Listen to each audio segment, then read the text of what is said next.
ஓம் சக்தி. ஓம் ஆதிபரா சக்தி. என் அன்பு குழந்தையே, நாளையே நீ கேட்டபடி உனக்கு கொடுக்க போகின்றேன். அதற்கான அத்தனை வேலையையும் நான் செய்து கொண்டேன் தங்கமே. இனி உன் கைகளில் உட்பட போடும் மட்டுமே மீதமுள்ளது. அதனையும் நாளையே உன்னுடைய கைகளில் ஒப்படைத்து உன்னை சந்தோஷமாக நான் வைத்து கொள்ளப் போகின்றேன் தங்கமே. நீ வாழும் காலத்தை வெறுத்து விட்டாய். வாழ்க்கையில் கனவாகவும் காயமாகவும் வழியாகவும் இருக்கிறதே.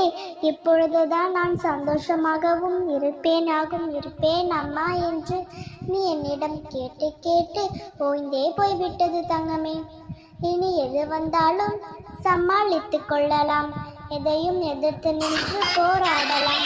அவ்வளவு வலிமை எனக்கு கிடையாது. ஏனென்றால் போதும் என்று சொல்லும் அளவிற்கு கஷ்டங்களை நான் சந்தித்து விட்டேன் என்று வாழ்க்கையே வெறுத்து போய் இருக்கின்றார். யார் மீதும் உண்மையான அன்பு செலுத்த முடியாமல், உன்னுடைய பிரச்சனைகள் யாரிடமும் பகிர்ந்து கொள்ள முடியாமல் தினமும் இரவில் கண்ணீர் வடித்து கொண்டிருக்கின்றாய். நான் வேண்டியது எதுவுமே எனக்கு கிடைக்கவில்லை. நான் நினைத்தது எதுவுமே எனக்கு நடக்கவில்லை. நான் ஆசைப்பட்டது என் கையில் வருவது போல இருந்தாலும் கை நழுவி சென்று விட்டது. இறுதி நேரத்தில் இருந்தாலும் என்ன செய்வது என்று தெரியாமல், அதை இழந்தும் மீளவும் முடியாமல் தவித்து கொண்டிருக்கிறேன் என்று ஒவ்வொரு இரவிலும் கண்ணீர் வடித்து என்னிடம், அம்மா எப்படியாவது என்னை காப்பாற்றி விடுங்கள் என்று நீ கூறுகின்றாய். என் தங்கமே, எவ்வாறு நீ என்னையே நம்பி இருக்கும் உன்னை நான் அவ்வளவு மீது ஈர்த்து விடுவேனா? சோதனைகள் பலவற்றை நீ கடந்து வந்து விட்டாய் தங்கமே. இனி சாதனைகளை படிக்கப் போகின்றாய். கவலை கொள்ளாதே. உன்னை விட்டு பிரிந்து சென்றவர்கள் மீது அன்பு வைத்து வருந்தாதே.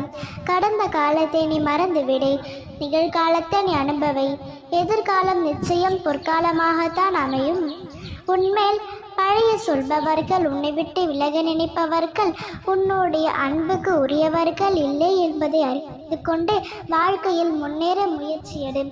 உன் ஆத்மார்த்தமான அன்பினால் தானே நான் உன்னோடு இங்கே இருக்கின்றேன். பிறகு எதற்காக நீ பழகம் கொள்கின்றாய் தங்கமே? உன்னை கண்ணீரோடு பார்க்க நான் சற்றும் விரும்பவில்லை. என் பிள்ளையான நீ எப்பொழுதும் சந்தோஷமாக மட்டுமே இருக்க வேண்டும் தங்கமே. தேவையில்லாமல் உன்னை நீயே வருத்தி கொள்ளாதே. நீ வாழ்க்கையில் தத்தளித்து கொண்டிருக்கிறாய் என்பதில் நானே அறிவேன். உன்னை என்பது காலை கொண்டு நெருங்க விருந்து காப்பாற்றி கொண்டிருக்கின்றேன் தங்கமே. இன்னும் சிறிது நேரம் இருந்துள்ளது. அனைத்தும் மாறப்போகிறது. உன்னுடைய எண்ணங்கள் அனைத்தும் விரைவில் நிறைவேறப் போகிறது. யாருமே இல்லையே, எல்லாம் தவறாகவே நடக்கிறது, என்னதான் செய்வது என்று தெரியாமல் நினைக்காதே. உன் அம்மா உன்னுடன் இருக்கின்றேன். ஓம் சக்தி. ஓம் ஆதிபரா சக்தி.